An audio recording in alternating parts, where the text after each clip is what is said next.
The fifth Monday. Another boy sprawled motionless near the bleachers, breathing shallowly, lips tinged pale blue.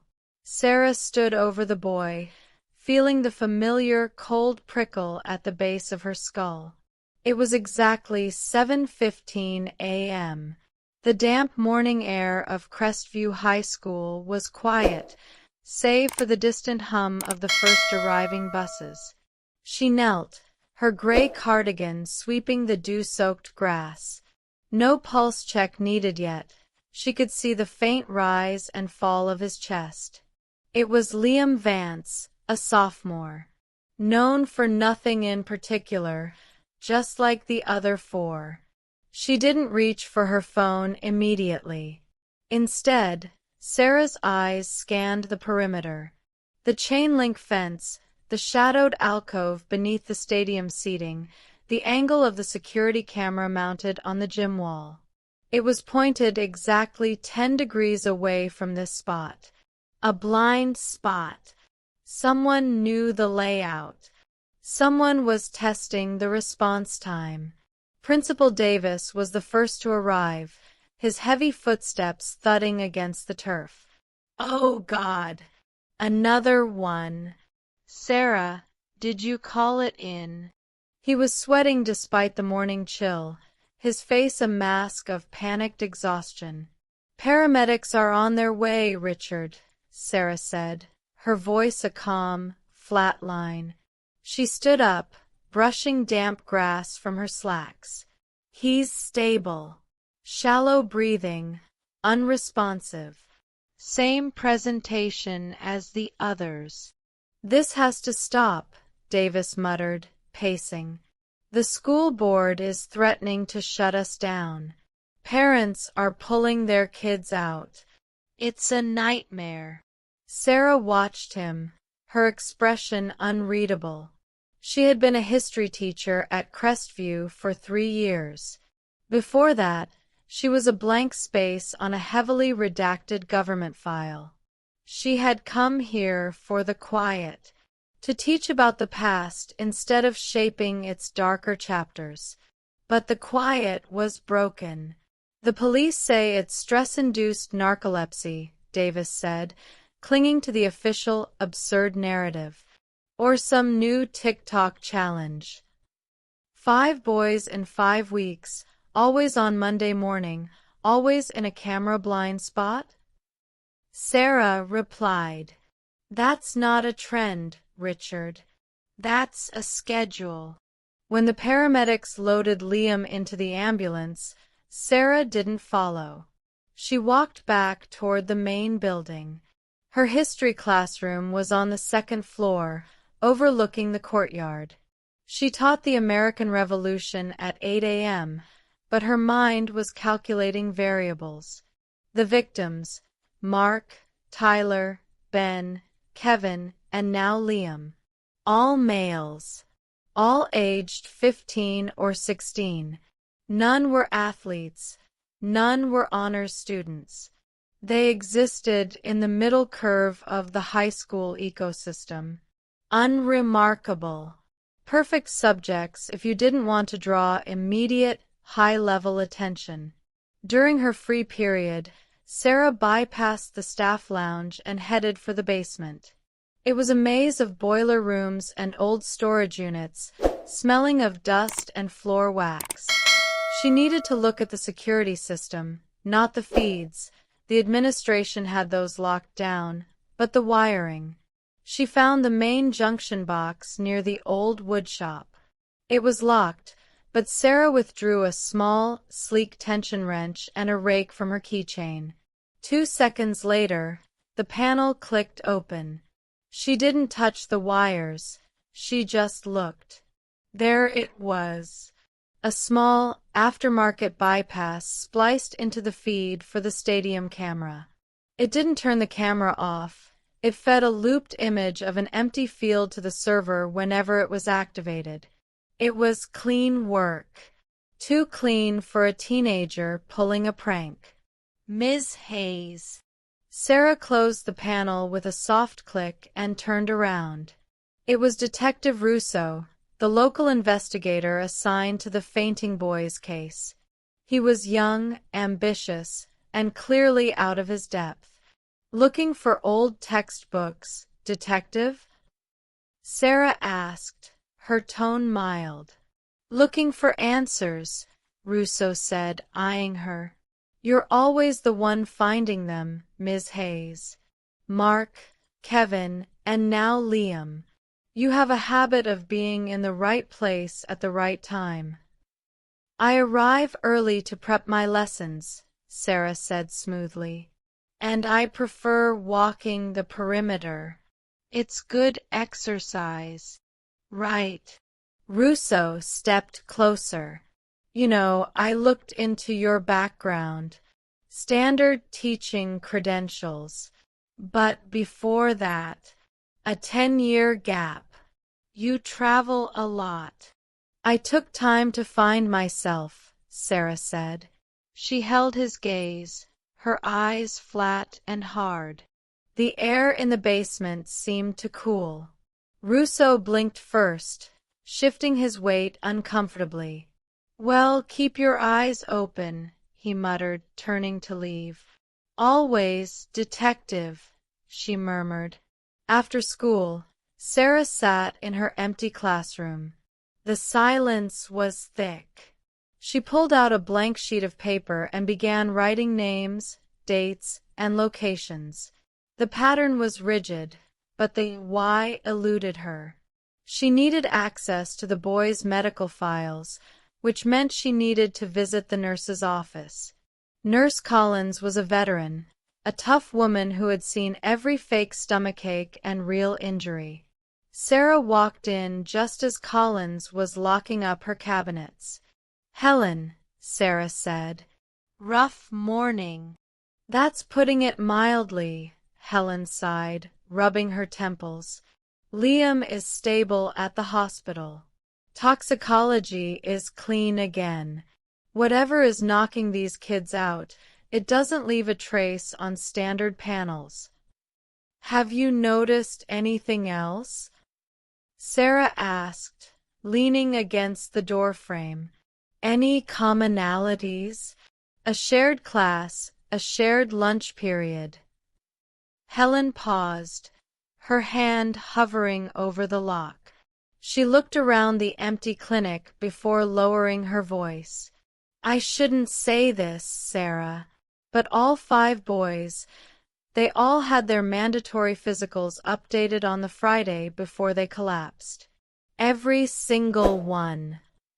"Who conducted the physicals?" "The school brought in a new contractor this semester for the overflow. Apex Medical Solutions," Helen said.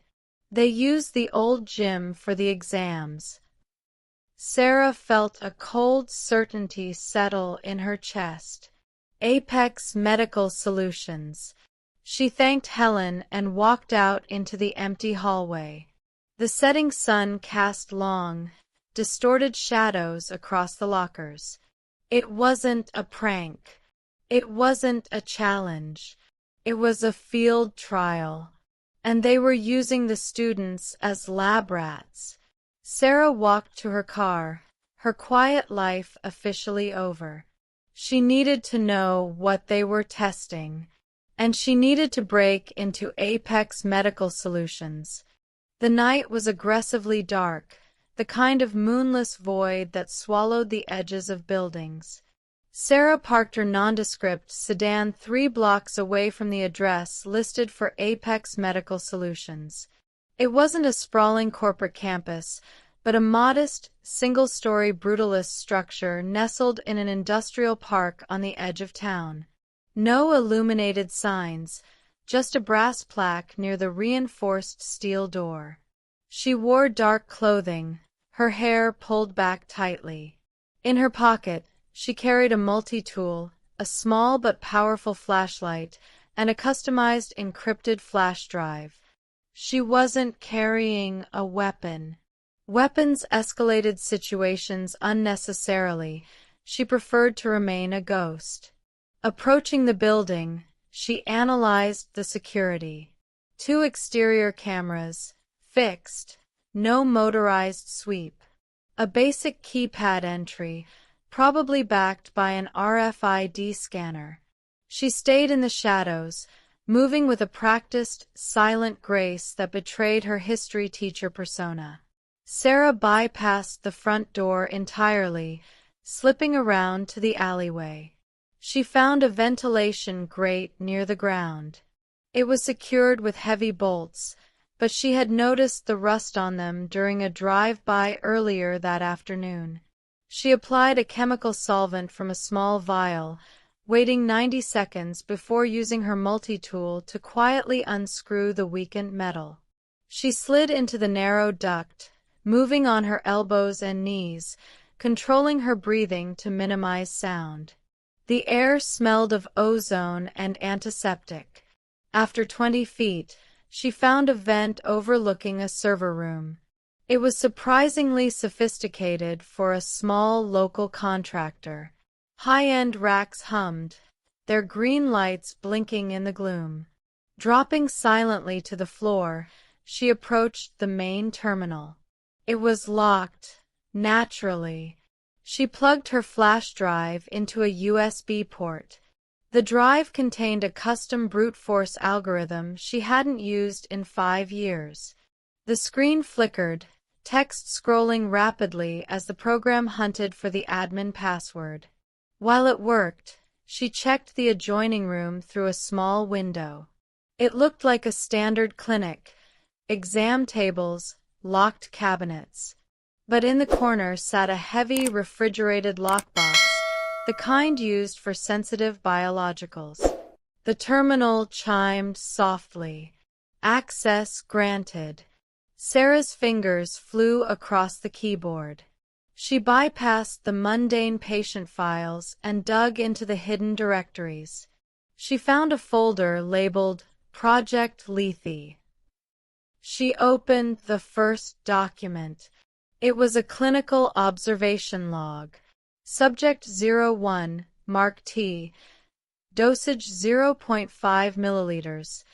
Administration via transdermal patch during routine physical.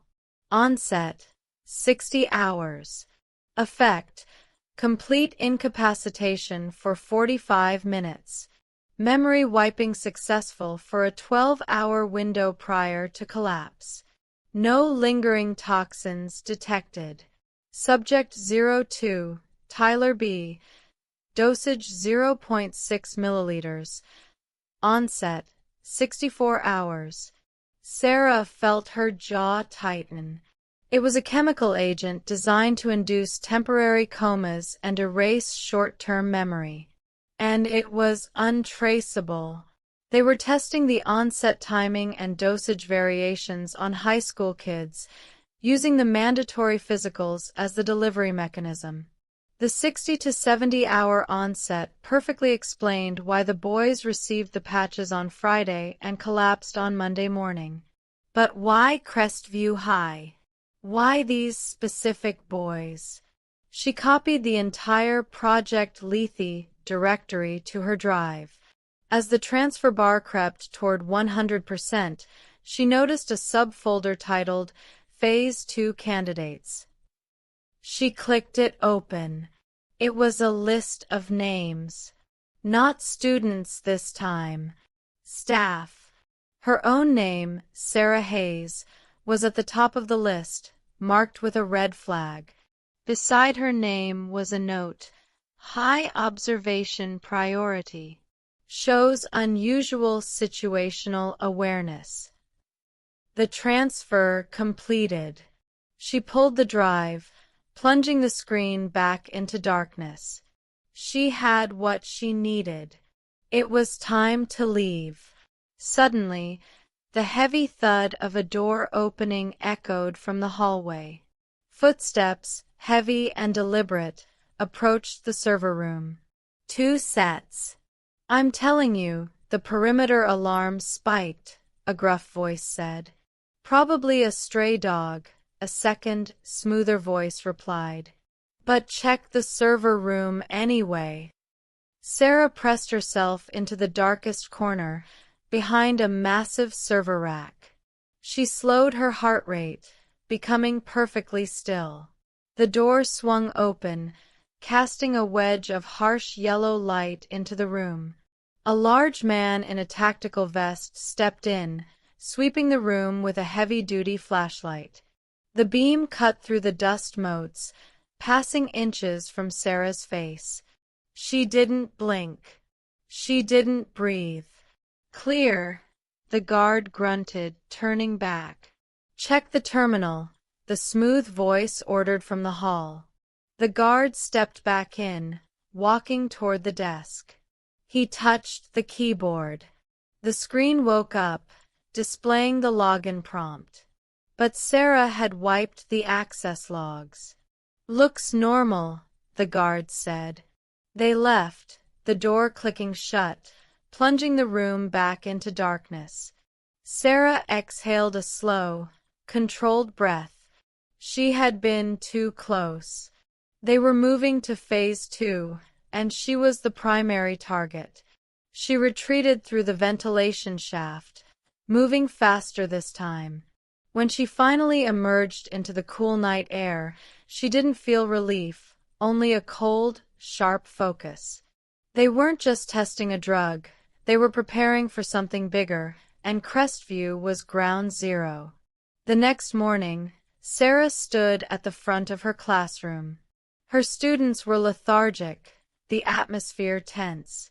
The news about Liam had shaken them. She looked at the empty desk in the third row. "Open your books to Chapter 7, Sarah said, her voice steady. "Today, we discuss the Boston Massacre, and how a single event, often misunderstood, can be the catalyst for a war." As the students rustled their pages, Sarah caught the eye of Leo, a quiet, brilliant kid who ran the school's AV club. He was looking at her intently. After class, as the room emptied, Leo lingered. "Ms. Hayes," he said, adjusting his glasses. "I was reviewing the footage from the hallway cameras for the morning announcements. The camera near the gym, it glitched right before Liam was found." "Glitched how, Leo?" "It jumped," he said softly. "Like a half-second skip. I think the feed is being looped. I tried to tell Principal Davis, but he told me to stop playing detective." Sarah looked at the boy. He was smart, observant. He was exactly the kind of liability Apex would want to silence next. "Leo," Sarah said, leaning forward, her eyes dropping the friendly teacher facade and showing the cold steel underneath. "You need to forget what you saw. Do not tell anyone else. Do you understand?" He swallowed hard, nodding. "Yes, Ms. Hayes." "Good. Now go to your next class." As Leo left, Sarah knew she had to move fast. Apex was escalating, and she was in their crosshairs. But they had made a critical mistake. They had targeted her. They thought she was just an observant history teacher.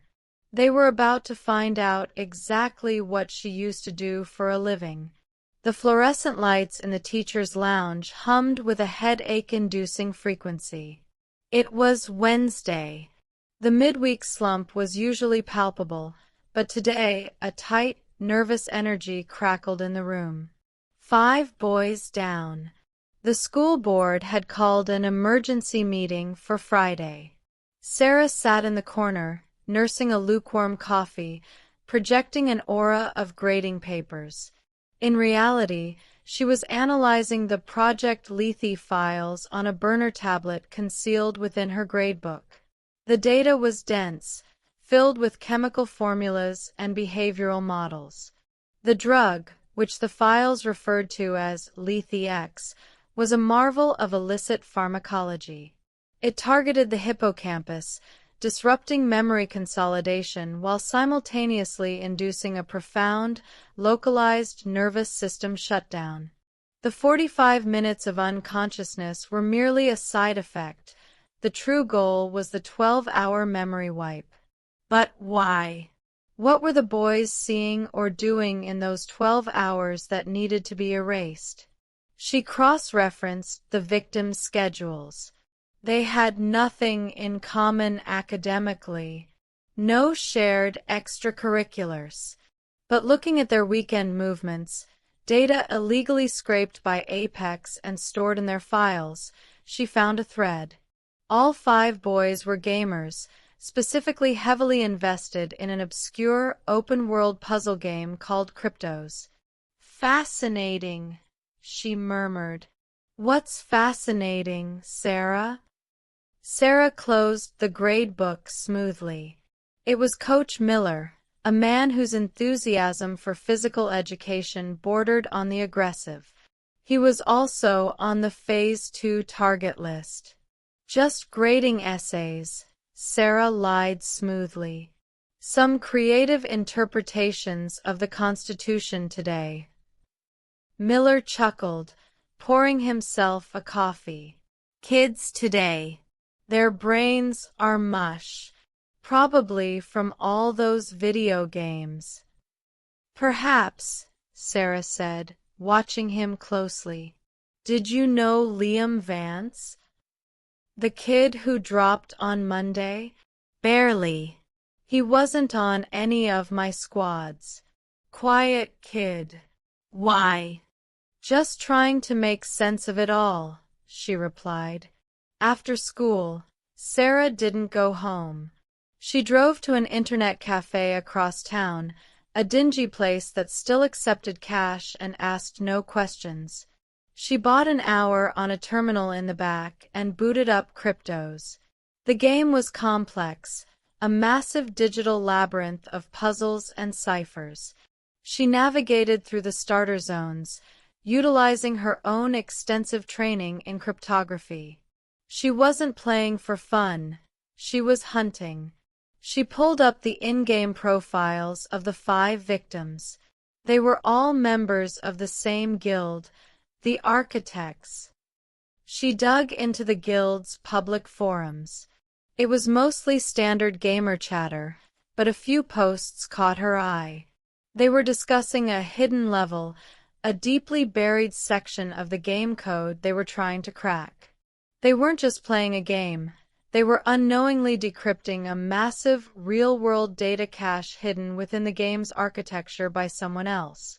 They were being used as a distributed computing network to crack a high-level cipher.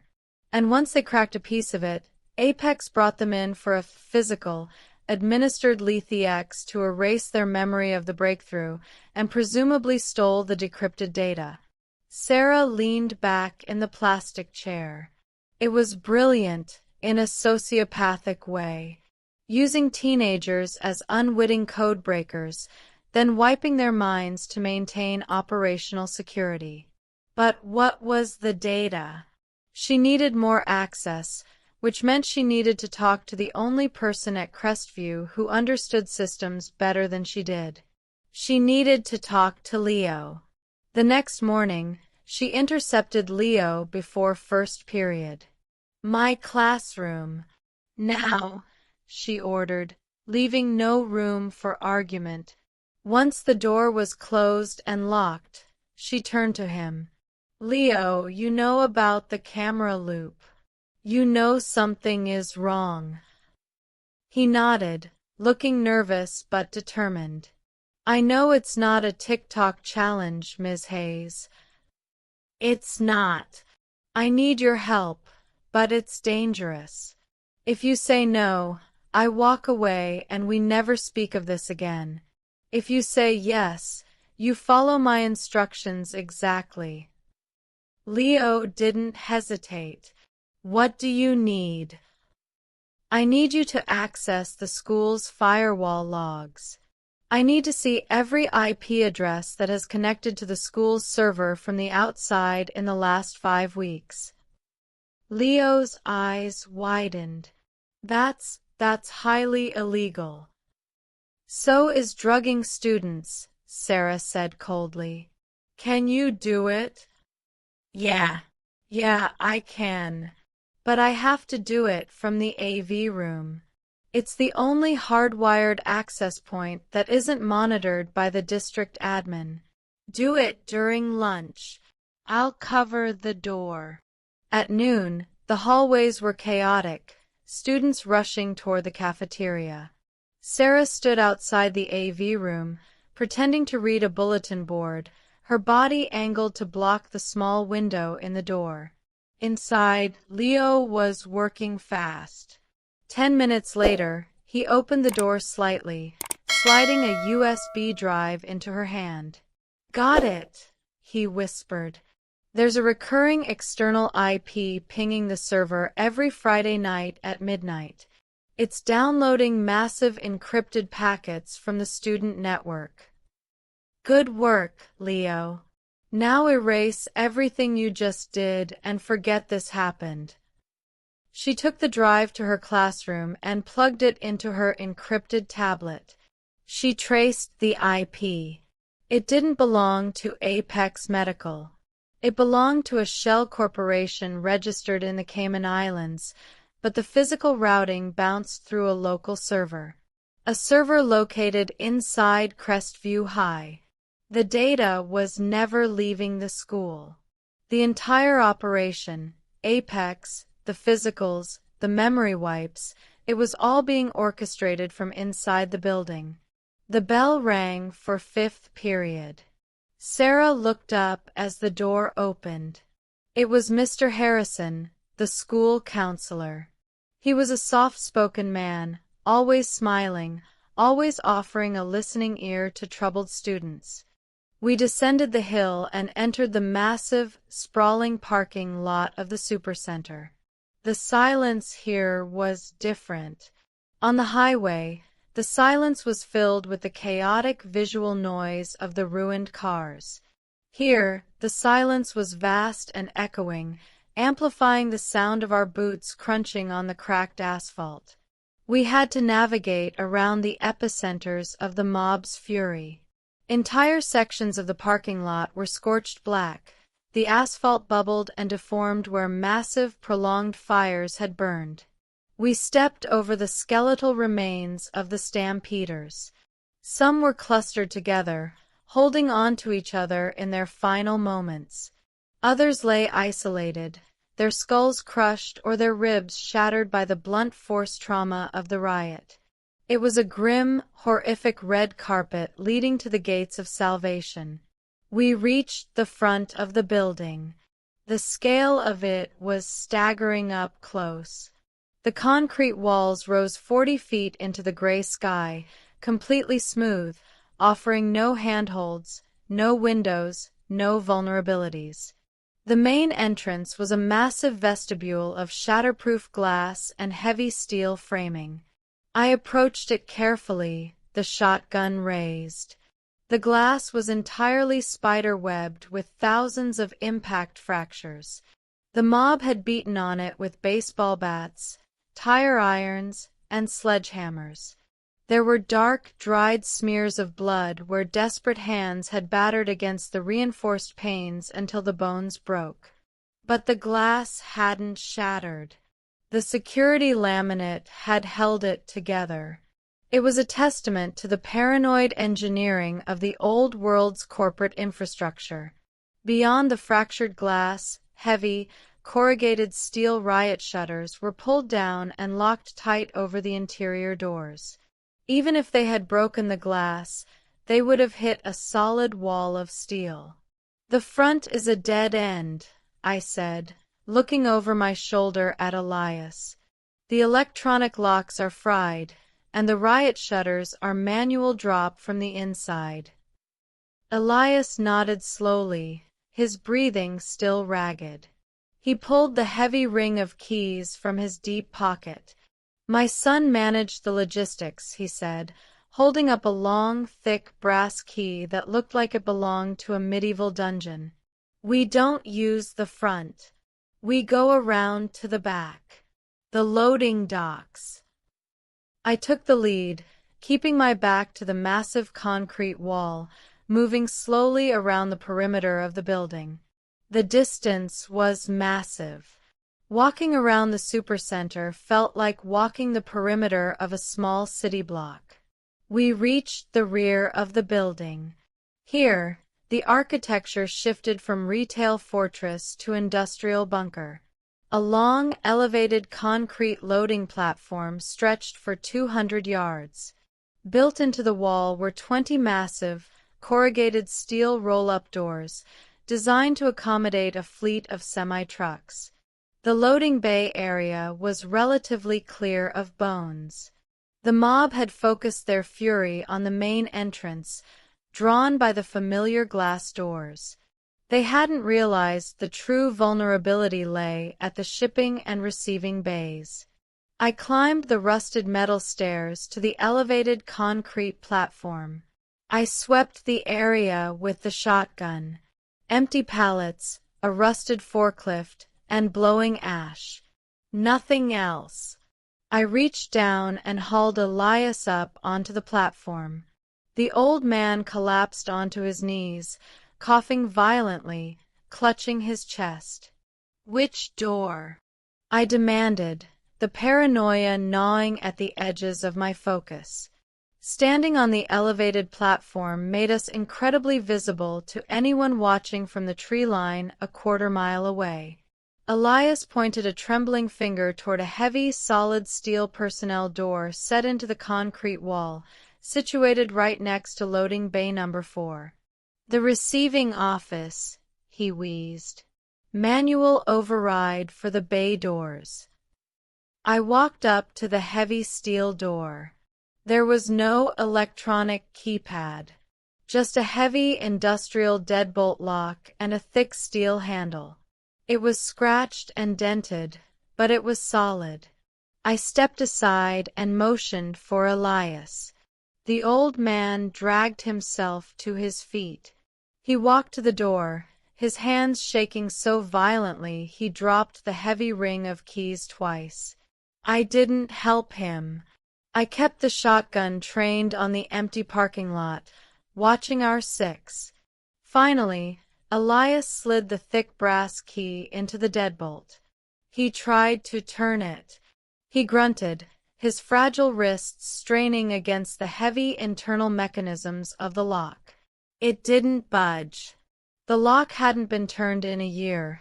The internal grease had likely frozen, and the pins were seized with cold. "I can't," Elias gasped, tears of sheer frustration leaking from his milky eyes. It's stuck." "Move," I commanded. I shoved him out of the way. I gripped the thick brass key with my calloused, scarred hands. I planted my boots on the concrete, braced my shoulder against the steel door, and poured every ounce of my remaining physical strength into my right wrist. I twisted. The metal groaned.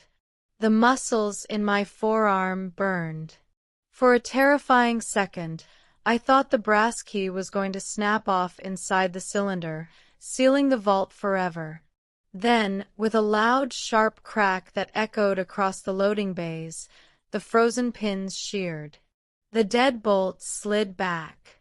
I gripped the heavy steel handle. I pressed the latch and pulled. The door was incredibly heavy, the hinges screaming in protest, grinding against a year of rust. It swung open outward. A rush of air escaped from the dark interior. It wasn't the smell of rot. It wasn't the smell of decay or toxic ash. It was the smell of preserved, stagnant, perfectly conditioned air. It smelled like cardboard boxes, plastic packaging, and floor wax. It smelled like the old world, bottled and preserved in a concrete jar. I stood in the doorway, staring into the pitch-black void of the receiving office. The darkness inside was absolute. It swallowed the gray daylight completely. I pulled my heavy tactical flashlight from my belt. I clicked it on, holding it alongside the barrel of the Mossberg. The brilliant white beam cut through the darkness. It revealed a small, dusty office.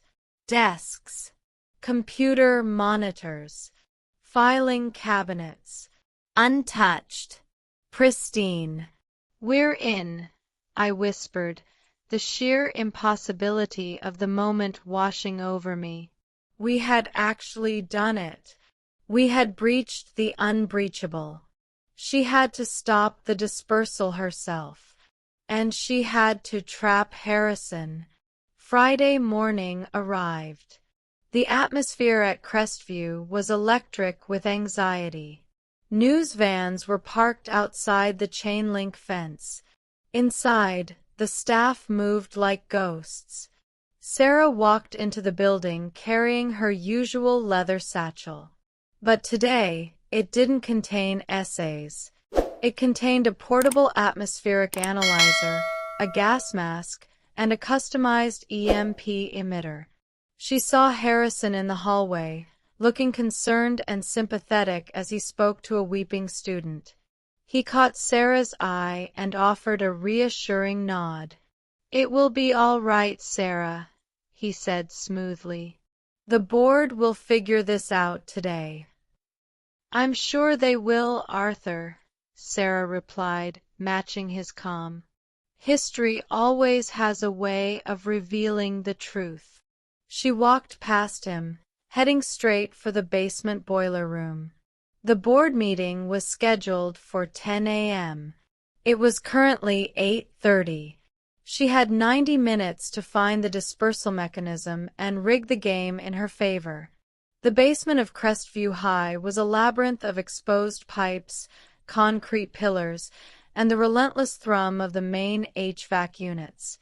The air smelled of metallic dust and old dampness. Sarah moved with absolute precision, her footsteps silent against the concrete. She bypassed the main junction boxes she had checked earlier in the week. Harrison wouldn't risk placing the dispersal unit somewhere so easily accessible. He needed a central injection point that fed directly into the administrative wing's dedicated air supply. She found the secondary intake manifold tucked behind a row of rusted, decommissioned boilers. It was secured behind a heavy steel cage, padlocked. The lock was new, heavy-duty. Sarah didn't bother with lockpicks. She pulled a small, quiet thermal lance from her satchel. It was a tool of her past life, capable of melting through solid steel in seconds with minimal noise. She ignited it, the intense blue flame slicing through the padlock's shackle like butter. She opened the cage and inspected the intake. There it was.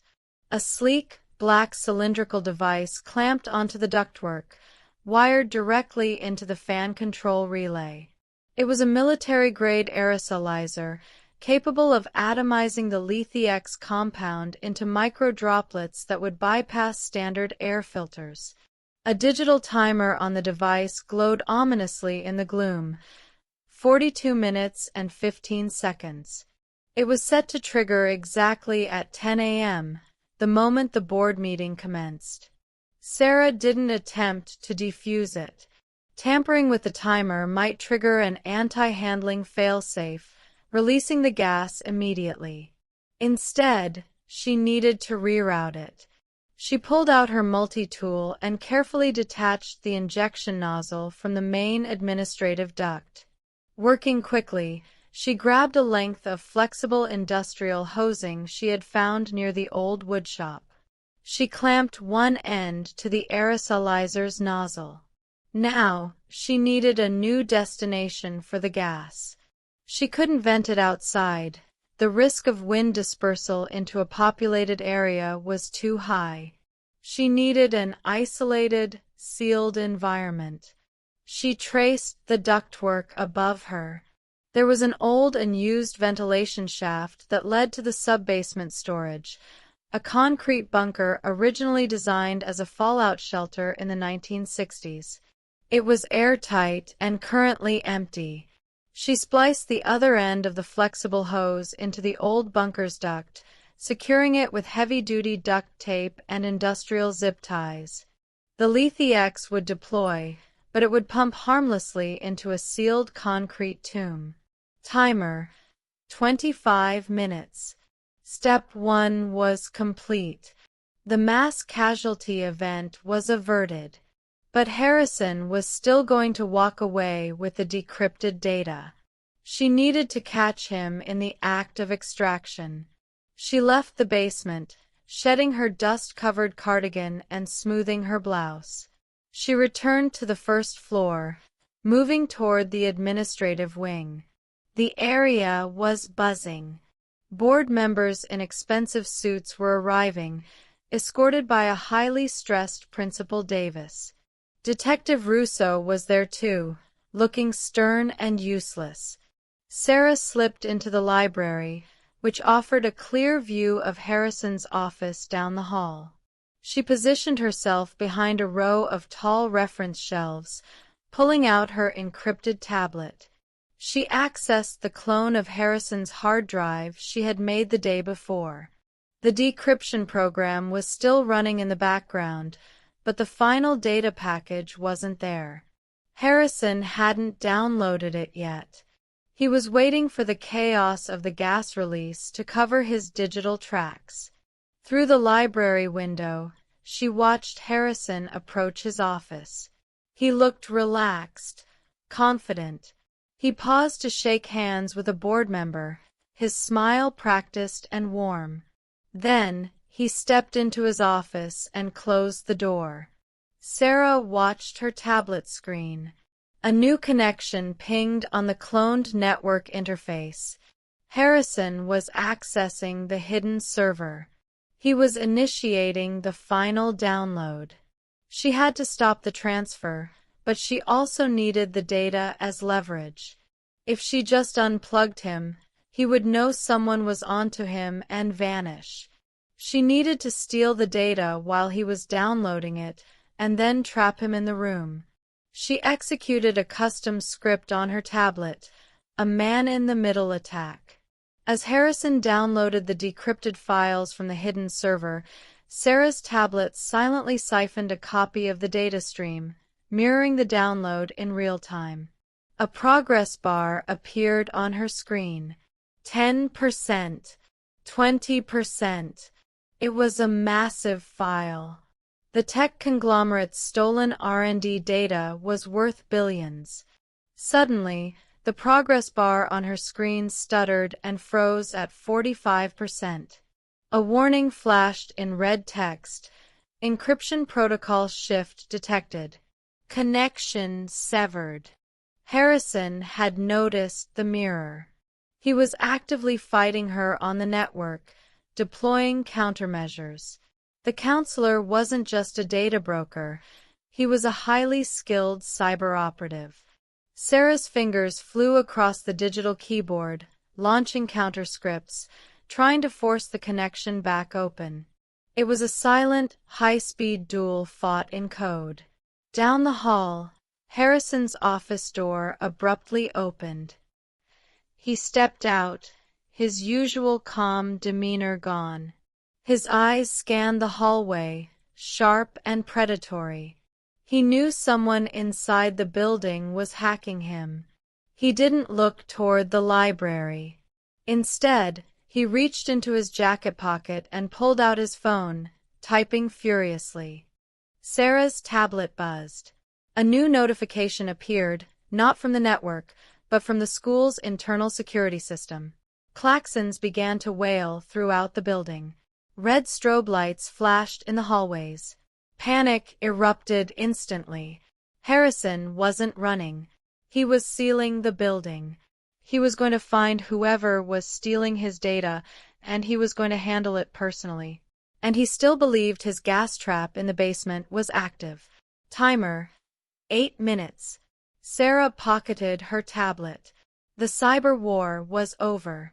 It was time for a physical confrontation. The lockdown klaxon screamed, a rhythmic, ear-splitting wail that turned the school into a cage. Heavy magnetic locks slammed shut on all exterior doors. The automated steel fire doors, usually hidden in the ceilings, crashed down, dividing the hallways into isolated sectors. Panic exploded.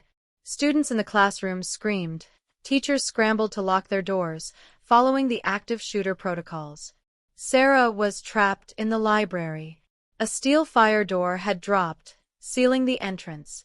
She wasn't panicked. She was assessing. The library had high windows, reinforced glass, unbreakable without heavy tools. She was boxed in. She checked her tablet.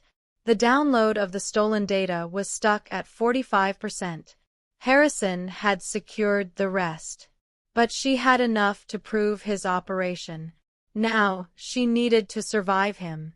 Through the reinforced glass of the library door, she saw Harrison moving down the hallway. He wasn't acting like a counselor anymore. His posture was rigid, his movements calculated. He held a suppressed 9mm pistol by his side, concealed from the security cameras by the angle of his body. He was checking doors, looking for the source of the network intrusion. He knew the hack had originated from within the administrative sector. Timer: 4 minutes. In 4 minutes, the aerosolizer in the basement would trigger. Harrison would expect the entire wing to collapse into unconsciousness. When that didn't happen, he would realize his trap had been sabotaged. He would become desperate. Sarah needed a weapon. She scanned the library. Books, computers, wooden chairs. Nothing lethal. She moved to the fire extinguisher cabinet, shattered the glass with her elbow, and pulled out the heavy red cylinder. It wasn't a gun, but it was a bludgeon, a smokescreen, and a distraction all in one. She heard a heavy thud against the library door. Harrison was trying the handle. Finding it locked, he stepped back. Sarah positioned herself beside the doorframe, out of the line of sight from the small window. She raised the extinguisher, holding it by the base. A sharp, muted pft sounded, followed by the shattering of the locking mechanism. Harrison had shot the lock. The heavy door swung open slowly. He stepped in, sweeping the room with the suppressed weapon. His eyes darted past the reference desk, moving toward the back aisles. He hadn't seen her yet. Sarah didn't hesitate. She swung the heavy metal extinguisher with brutal force, aiming for his weapon hand. The cylinder connected with a sickening crunch. Harrison grunted, the pistol clattering across the floor, sliding under a heavy wooden reading table. But Harrison was fast. He didn't retreat. He spun, driving a vicious elbow toward Sarah's face. She deflected it with her forearm, the impact jarring her teeth, and countered with a knee strike to his midsection. He absorbed the blow, grappling her, trying to use his superior weight to pin her against the doorframe. "Who are you?" he hissed, his face inches from hers. The counselor mask was entirely gone, replaced by the cold, dead eyes of a killer. "You're no history teacher." "I'm a fast learner," Sarah gritted out. She dropped her weight, breaking his hold, and swept his leg. Harrison went down hard onto the carpet, but rolled instantly, scrambling toward the reading table where his gun lay. Sarah lunged, grabbing his ankle. He kicked out wildly, catching her in the shoulder, knocking her back. He reached under the table, his fingers grazing the grip of the pistol. Sarah pulled the pin on the fire extinguisher and squeezed the trigger. A massive, blinding cloud of thick, white chemical foam erupted, filling the space under the table and engulfing Harrison. He coughed violently, blinded and disoriented, scrambling backward out of the cloud. Timer: 30 seconds. Sarah didn't go for the gun in the foam. She grabbed a heavy brass lamp from a nearby desk and threw it hard, catching Harrison in the chest as he stood up. He staggered back, wheezing. Suddenly, a dull, resonant thump echoed through the floorboards. The aerosolizer in the basement had triggered. Harrison froze, a bloody smile spreading across his face. "You're too late," he gasped, leaning against a bookshelf. "The Lethe-X is in the air. In 60 seconds, you're going to drop. You, the principal, the board. Everyone. And when you wake up, Your brains will be mush. Sarah stood still, watching him. She didn't hold her breath. She didn't reach for her gas mask. Are you sure about that, Arthur? She asked calmly. 10 seconds passed. 20. Harrison looked up at the air vents. Nothing was coming out. No faint hiss, no chemical odor. The air remained clear. His smile vanished. What did you do? I rerouted your little science project into the sub-basement bunker, Sarah said, stepping forward. It's pumping into solid concrete. You failed, Harrison. Rage distorted his features. He lunged at her, pulling a slim tactical knife from a concealed sheath at his waist. He was desperate now, fighting not for the data, but for his life. He slashed wildly, a flurry of strikes designed to overwhelm. Sarah gave ground, deflecting, evading.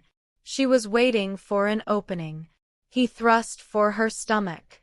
She sidestepped smoothly, grabbing his extended wrist, twisting sharply.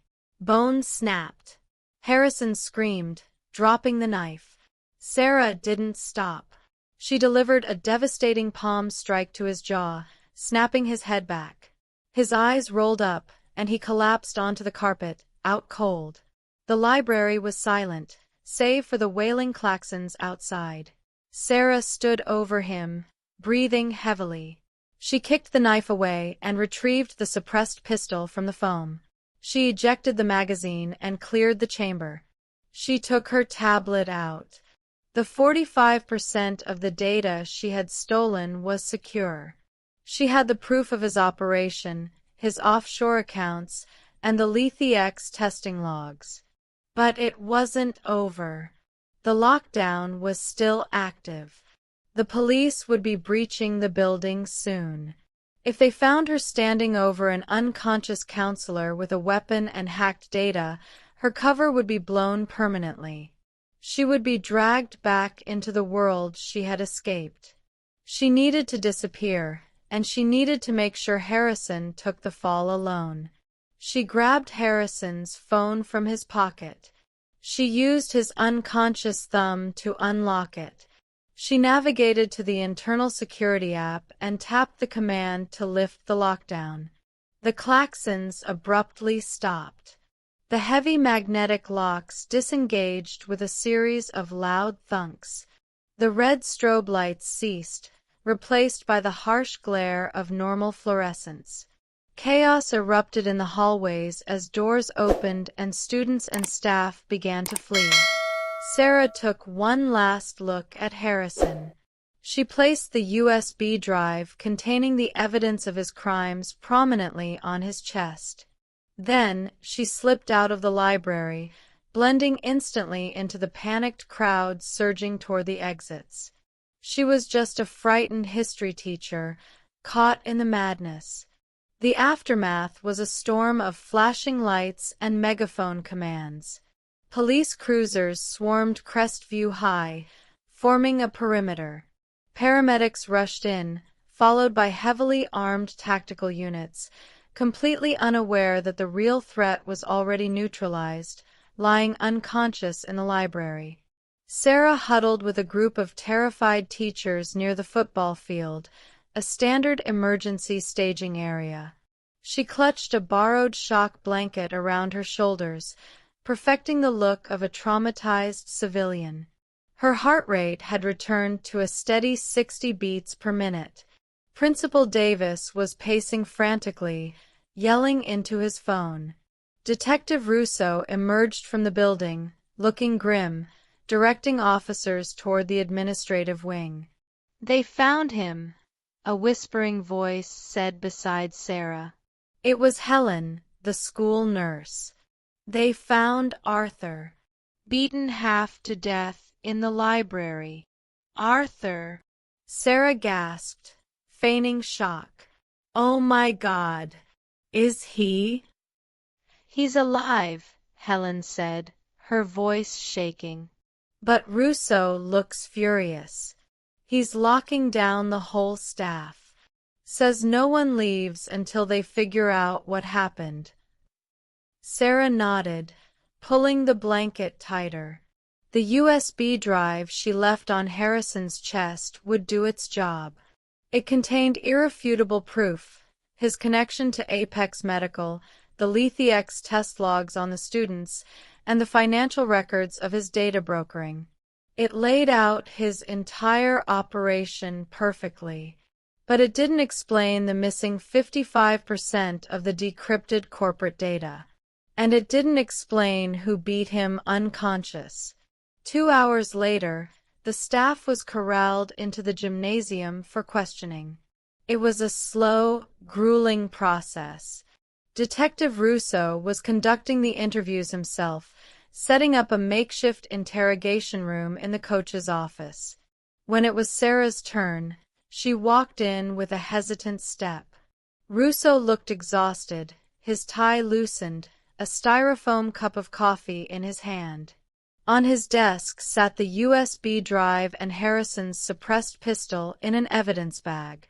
"Sit down, Ms. Hayes," Russo said curtly. "Is Arthur going to be okay?" Sarah asked, her voice trembling slightly. "He'll live," Russo said, staring at her intently. "Though he might wish he hadn't. We found a lot of interesting things on him. Things that explain the fainting boys." "The boys?"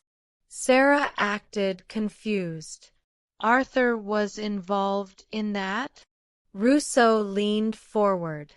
"Cut the act, Sarah. I know you were in the library." Sarah's expression didn't change, but her internal threat assessment spiked. Had she missed a camera? A witness? "I don't know what you mean," she said calmly. "I was in the faculty lounge when the lockdown hit. I sheltered in place with Coach Miller and Mrs. Gable. I checked the lounge cameras." "You weren't there," Russo countered. "And the library camera was suspiciously blind-spotted. But I found a partial shoe print in the fire extinguisher foam. Size 7. Sensible flat. Matches what you're wearing right now." He was bluffing, pushing for a confession. She knew her movements. She hadn't stepped in the foam. "Detective," Sarah said, her voice hardening slightly, dropping the frightened teacher act just a fraction. "I suggest you run a proper forensic analysis on that print before making accusations." "I was not in the library." Russo slammed his hand on the desk. "Stop playing games. Harrison is a high-level corporate thief who was drugging kids. And someone with serious tactical training took him down, bypassed his security, and left a neatly packaged evidence file on his chest. You're a ghost before you started teaching here. You fit the profile." "A profile of a history teacher?" Sarah asked mildly. "If you believe Arthur was running a complex criminal operation, don't you think it's possible his accomplices turned on him? Or perhaps one of the people he stole from finally tracked him down?" Russo glared at her, frustrated. He knew she was right. He had no solid proof placing her in the room, only circumstantial suspicion. The evidence against Harrison was overwhelming and tied up the fainting boy's case perfectly. Arresting a seemingly innocent teacher without hard evidence would ruin his career. "You're hiding something, Hayes," Russo muttered. "And I'm going to find out what it is." "I look forward to it, Detective," Sarah said, standing up. "Am I free to go?" "Get out of my sight." Sarah walked out of the school, the cool evening air finally cutting through the stench of adrenaline and fear. She drove home, making 3 counter-surveillance loops to ensure Russo hadn't put a tail on her. Her apartment was dark. She locked the door, engaged the deadbolt, and pulled her encrypted tablet from her bag. She booted it up, preparing to analyze the 45% of the data she had managed to steal from Harrison before the connection severed. She needed to know exactly what he was stealing to understand who might come looking for it next. She opened the file directory. It was a massive labyrinth of code. She ran a decryption key. The screen blinked, loading a series of schematics and executive summaries. It wasn't standard corporate R&D. It wasn't financial blackmail. Sarah stared at the screen, a cold dread settling in her stomach. The documents detailed a project called Echidna. It was a blueprint for a massive autonomous drone swarm designed for urban pacification.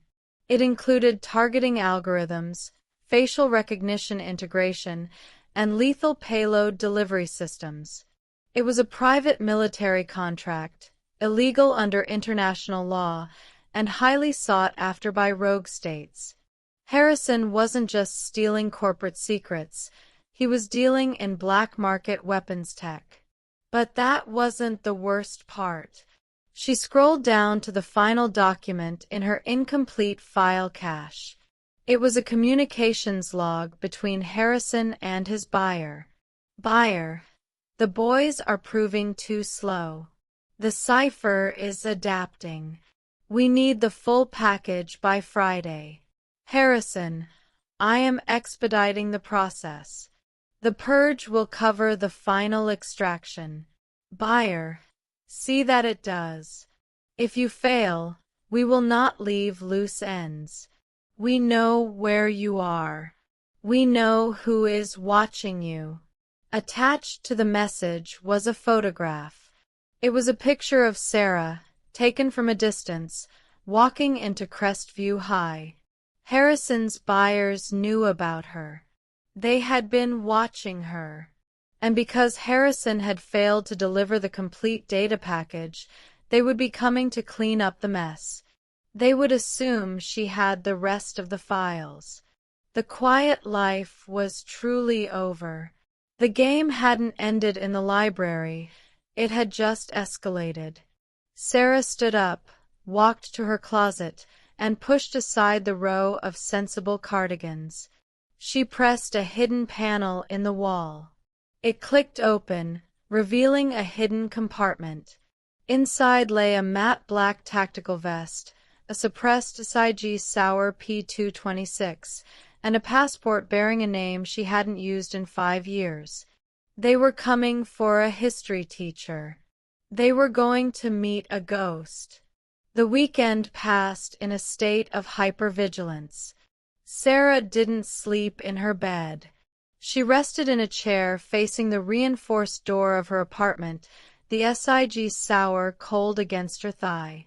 She spent 48 hours fortifying the space. Motion sensors on the windows, a localized jammer to block external surveillance feeds, and a series of tripwires linked to flashbangs. By Monday morning, Crestview High was a different world. The school board had fired Principal Davis for negligence. Detective Russo had officially charged Arthur Harrison with multiple counts of assault, illegal detainment, and cyber terrorism. Apex Medical Solutions had vanished, their building found entirely empty, scrubbed clean with bleach. The official narrative released to the press was that a rogue staff member had suffered a psychotic break and attempted to poison the school, but was thwarted by his own incompetence. The truth, the stolen weapons data, the LethX testing, was buried deep by federal authorities who had swooped in to take jurisdiction from Russo. Sarah returned to work. Walking away now would flag her. She had to play the traumatized survivor, the dedicated teacher trying to maintain normalcy for her students. Her first period class was silent. The boys who had been targeted, Mark, Tyler, Ben, Kevin, and Liam, who was back from the hospital looking pale, sat at their desks, completely unaware of how close they had come to having their minds erased permanently. Open your books, Sarah said, her voice steady. Today, we discuss the Cold War, the concept of mutually assured destruction, and the importance of knowing who your real enemy is. She survived the day, but the skin on the back of her neck prickled constantly. She was being watched. She knew the signs. A maintenance van parked slightly too far from the curb. A new janitor sweeping the same patch of hallway for 20 minutes. Harrison's buyers, the Echidna Group, were inside the perimeter.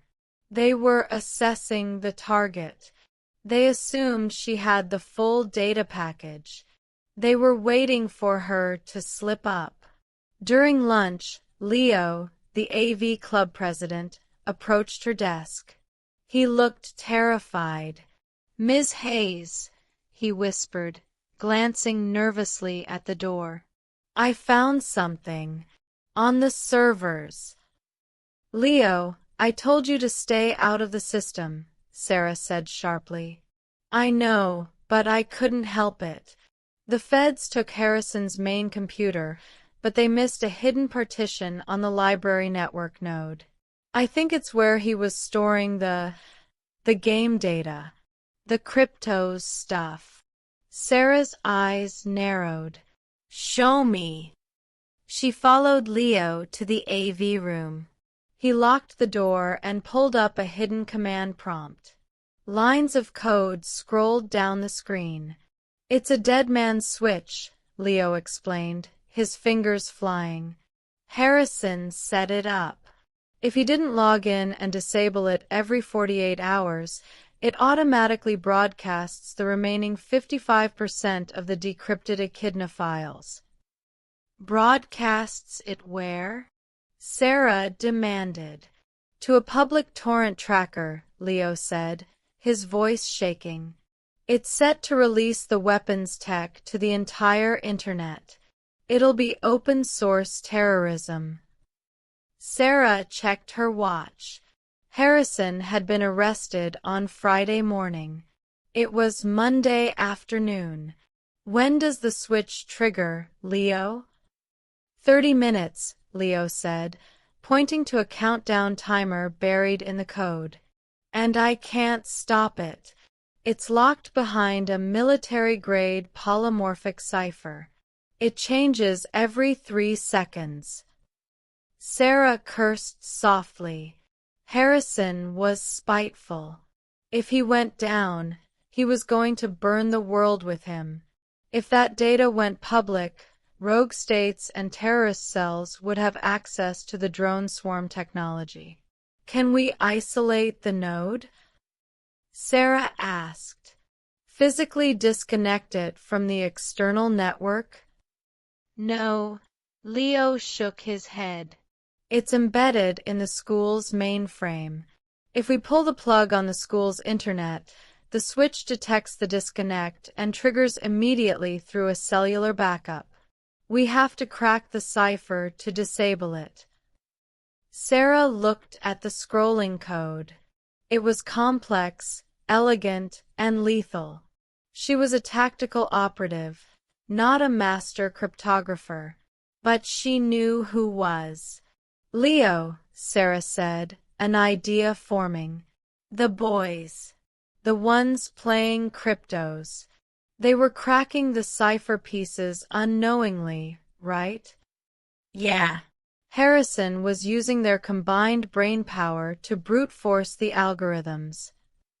"Can you isolate the specific cipher blocking the dead man's switch and format it into a crypto's puzzle level?" "Right now." Leo stared at her, then looked at the code.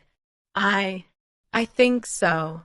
The game architecture is still on the server. I can overlay the cipher onto a boss fight mechanic. But it would be incredibly hard. Impossible for one person." "We don't have one person," Sarah said, her voice turning hard. "We have 5. Get it ready. I'll get the boys." Sarah left the AV room and moved fast.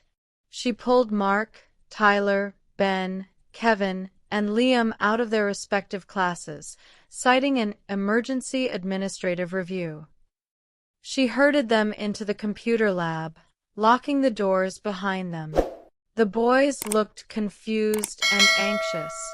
Liam was still visibly weak. "Sit down at the terminals," Sarah ordered, her tone brooking no argument. "Boot up cryptos." "Ms. Hayes, what is this?" Mark asked, frowning. "We're not supposed to play games during school." "This isn't a game, Mark," Sarah said, walking down the aisle. "You five are the best architects in the school. There is a hidden level that needs to be beaten. Right now. If you don't beat it in 20 minutes, something very bad happens." "Like what?" Tyler scoffed. "We get detention." "Like people die," Sarah said, locking eyes with him.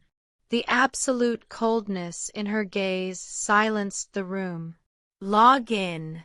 Now." They logged in. Leo, from the AV room, pushed the custom patch to their terminals. A massive, complex puzzle appeared on their screens, a spinning, multi-layered geometric lock protecting a digital core. "It's a localized network," Sarah commanded. "Talk to each other. Coordinate. Break the lock." The boys, initially hesitant, fell back into their gamer instincts. They started shouting commands, identifying patterns in the shifting geometry, assigning sectors. They were brilliant, their minds intuitively grasping the mathematical flaws in the cipher that Harrison had hidden within the game. Timer: 15 minutes. Sarah paced the room, watching the screens. The first layer of the lock shattered. 4 layers remained. Suddenly, her phone vibrated. A text message from an unknown number. *, "We know what you are doing. Stop the boys, give us the drive, and you live." *. They were watching her right now. Inside the school. The janitor? The maintenance guy? It didn't matter. They were making their move. She replied instantly, "Come and get it." She drew the SIG sour, keeping it concealed beneath her cardigan. She moved to the door of the computer lab, putting herself between the boys and the hallway. "Keep working," she barked at the students. "Do not stop, no matter what you hear." She killed the main lights in the lab, leaving only the glow of the monitors. She stood in the shadows near the door, waiting.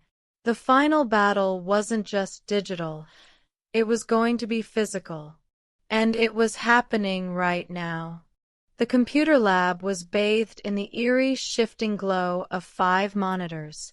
The boys were entirely consumed by the task, their fingers flying across keyboards, shouting rapid-fire commands in gamer shorthand. "Rotate Sector Alpha." Mark yelled. "I got Beta, syncing sequence now." Liam replied, his pallor forgotten in the intensity of the puzzle. Timer: 8 minutes. Layer 3 of the polymorphic lock shattered on their screens. 2 left. Sarah stood completely still beside the locked door, her breathing shallow, the Asagi sour heavy in her hand. The text message had confirmed the Echidna operatives were inside the building. They wouldn't risk a massive frontal assault. They needed the data intact. They would send a surgical strike team. A soft, metallic snick echoed from the hallway. It was the sound of a keycard sliding into the electronic lock of the lab door. The master override. Sarah raised her weapon, aiming directly at center mass through the reinforced wood. The lock clicked green. The door began to open slowly, a wedge of harsh hallway light spilling into the darkened room. A figure stepped into the doorway, silhouetted. It was the new janitor she had spotted earlier, holding a suppressed automatic weapon. He didn't see her in the shadows. His eyes were drawn to the glowing screens and the boys. "Stop what you're doing," the operative ordered, raising his weapon toward Mark. He never finished the sentence. Sarah fired twice, the heavy thwip-thwip of the suppressed Saiji sour barely audible over the clatter of the keyboards. The operative dropped instantly, neutralized. The boys didn't even flinch. Their concentration was absolute, locked into the flow state required to break the cipher. Sarah stepped out of the shadows, dragging the operative's body quickly into the room and out of the sight line of the hallway. She checked his radio. Static. He was the point man. More were coming. Timer. 5 minutes. We're stuck on layer 4. Kevin shouted, panic edging into his voice. The algorithm is looping back on itself. Don't look at the whole sequence, Sarah ordered calmly, keeping her eyes on the hallway. Look for the anomaly. The piece that doesn't fit the pattern. Harrison was arrogant. He always left a backdoor in his code. She stepped out into the hallway, moving with lethal grace. If she stayed in the lab, they would eventually swarm it and crossfire would hit the boys. She had to intercept them. The hallway was empty, the lockers silent sentinels. She moved toward the nearest stairwell, the most logical entry point for a strike team. As she reached the heavy fire doors, they burst open. 2 men in tactical gear poured through, sweeping the corridor with laser sights. They were professionals, but Sarah was a ghost. She had already dropped to a crouch, firing from beneath their line of sight. She clipped the first man in the knee. He went down hard, his weapon discharging a stray round into the ceiling tiles. The second man pivoted, acquiring her target, but Sarah was already moving, rolling behind a heavy metal trash receptacle. Bullets chewed into the metal, the deafening roar of unsuppressed fire echoing through the empty wing. The school's gunshot detection system would trigger the police response, but they were at least 10 minutes away. She had to finish this now. She peeked around the corner. The standing operative was advancing, covering his injured partner. Sarah didn't engage in a firefight. She pulled a small, spherical object from her pocket, one of the flashbangs she had rigged over the weekend. She pulled the pin and bounced it hard off the opposite wall, dropping it perfectly behind the advancing operative. Bang! The concussive force and blinding light filled the hallway. The operative staggered, screaming, dropping his weapon to claw at his eyes. Sarah moved in instantly, delivering a devastating strike to his temple with the butt of her pistol. He collapsed. She turned to the injured man on the floor, kicking his weapon away and securing him with a zip tie from her vest. 3 down. But the leader, the one who sent the text, was still out there. Her radio crackled. It was Leo, broadcasting from the AV room. Ms. Hayes, layer 4 is down. But the final layer, it's not a math puzzle. It's a password prompt. A fail-safe. Timer. 2 minutes. Sarah sprinted back toward the computer lab. A password. Harrison's ego again. He wouldn't use something random. He would use something meaningful to him, something that proved his superiority. She burst into the lab. The boys were staring at a blinking cursor on a black screen. Ms. Hayes, we don't know it, Mark said, terrified. We cracked the code, but it needs a word. Sarah stared at the screen. What did Harrison value? Control. Memory. The drug was called lethe, the river of forgetfulness in Greek mythology. Try mnemosyne, Sarah ordered. The goddess of memory. Liam typed it in with shaking hands. Access denied. Timer. 1 minute. Think. Sarah commanded herself. Harrison didn't value memory. He valued erasing it. He valued the blank slate. Suddenly, a voice echoed from the doorway. He valued silence, Ms. Hayes. Sarah spun around, raising her weapon. Standing in the doorway was Detective Russo. But he wasn't holding his police-issue sidearm.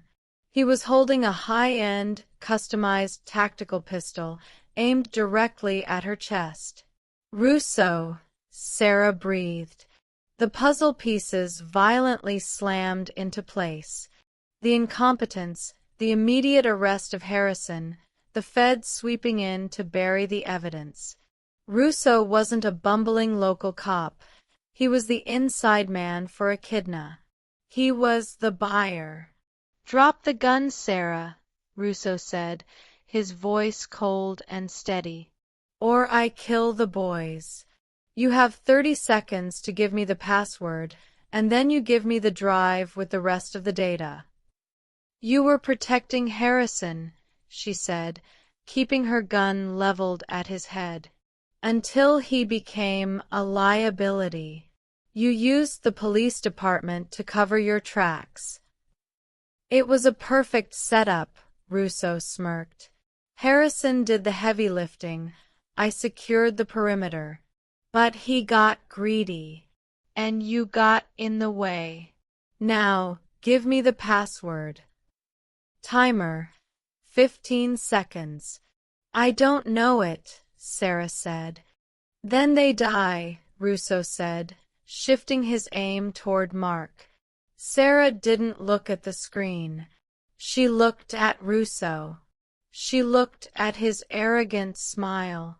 She remembered what he had said in the basement on that first day. You have a habit of being in the right place at the right time.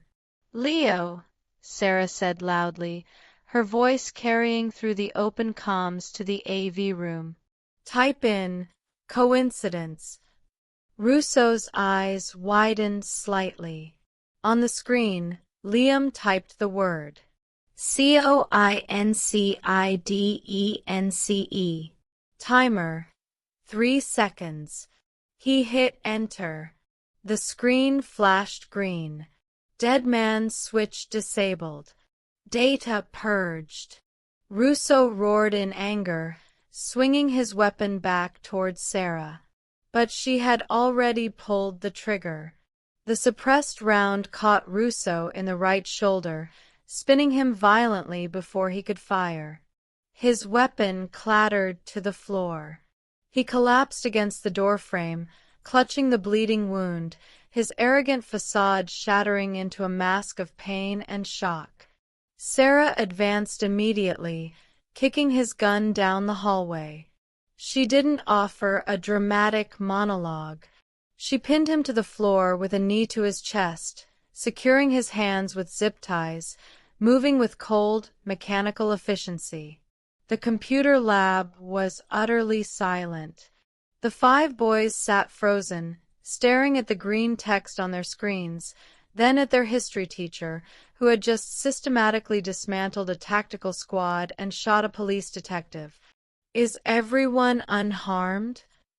Sarah asked, her voice returning to its calm, measured cadence, though she was slightly breathless. Mark nodded slowly, his eyes wide. Ms. Hayes, what just happened? You passed the final exam, Sarah said smoothly. The network is secure. The threat is neutralized. Sirens wailed in the distance, growing rapidly louder. The police response to the unsuppressed gunfire in the hallway was finally arriving. The real police this time, not Russo's corrupt faction. "Listen to me very carefully," Sarah said, addressing the boys. "When the police arrive, you tell them exactly what happened here. A man came in with a gun. Detective Russo arrived and shot him. Then Russo tried to shoot you, and an unknown woman in black tactical gear came through the window, shot Russo, and vanished. Do you understand?" Tyler frowned. "But it was you. You did it." "If you tell them it was me, they will ask questions I cannot answer. They will take me away, and the people Russo works for will come looking for you to find out what else you know," Sarah explained, her tone completely factual. "If I am just a history teacher who hid under a desk, you are safe. If I am the woman in black, you are targets. Do you understand?" The stark reality of her words settled over them. They were smart kids. They understood survival. "We understand," Liam said softly, speaking for the group. "A woman in black. Good." Sarah stepped out of the lab. She moved to the neutralized operatives in the hallway, quickly stripping them of any identifiers or specialized comms gear, pocketing the tech. She dragged their bodies into a janitor's closet, concealing the immediate carnage. She had less than 2 minutes. She ran to her classroom. She stripped off the tactical vest, the holster, and the dark long-sleeved shirt, shoving them into a hidden compartment behind a false backing in her filing cabinet. She wiped the SIG sour clean of prints and hid it as well. She pulled on her gray cardigan, ran a hand through her hair to mess it up slightly, and rubbed a small amount of dust from the chalkboard onto her cheek. When the SWAT team finally breached the building, sweeping the corridors with heavy weapons, they found Sarah Hayes sitting under her desk, shaking, clutching a textbook to her chest. The aftermath was chaotic, but Sarah's narrative held. The boys corroborated the story of the mysterious operative. Russo, bleeding and enraged, tried to implicate Sarah, but his credibility was destroyed when the FBI found the encrypted echidna files on his personal devices, successfully planted there by Leo in the AV room during the final minutes of the hack. Russo was labeled a rogue agent, the mastermind who used Harrison as a pawn. The media hailed the unknown operative as a vigilante hero. Crestview High slowly returned to normal, forever scarred, but safe. 2 weeks later, Sarah was grading papers at her desk during a free period. The afternoon sun slanted through the blinds, casting long, peaceful shadows. The door opened. It was Leo. He looked older, tired, but the nervous energy was gone. "Miss Hayes," he said quietly. "Hello, Leo. How are the servers?" "Clean. I wiped everything. Cryptos is offline permanently." He hesitated. "I just wanted to say thank you for stopping them." "You stopped them, Leo. You and the boys," Sarah said gently. "We just typed. You saved our lives." He looked at her closely. "I know it was you. The woman in black." Sarah stopped grading. She looked up, her expression unreadable. "History is full of myths and legends, Leo. Sometimes people need a ghost to believe in." Leo smiled faintly. "Right. A ghost."